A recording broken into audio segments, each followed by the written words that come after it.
زباتلو والا ښه ده به نه کې سختې مې درڅه تېرې کړلې تا خو ما له تباهي وکړه تا سره مې سختې تېرې کړې خو ولې زه په پالک ناست یم څه درېیمه حنانه حنانه که ښځه وه چې کونډه ښځه یي کونډه ښځه یي نو به ته به مشوره دې کړې ته به یو کار کې زما خاوند داسې یو زما زوی داسې یو زما کور داسې یو ته به یوه خبره کې هغه به ته د خاوند او د دوی د کور صفت کوي دا جاښه ده یاره زه به بس ترې لاړ شم دا ښځه مه کوه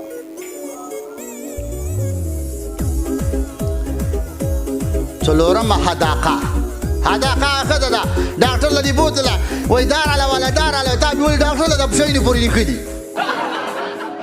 خدای خیر کړی وی دا خو زموږ په کاله کې شته دی بیا هم داسې نه مني خو چې چېرته ځي او څه شی بیا مو ځي وایي دا راله واله نو صحیح ده ستا ګاونډي به مالدار وي هغه به د کانټینر والی او ته ریړۍ ته ولاړې ته د چاټکي والی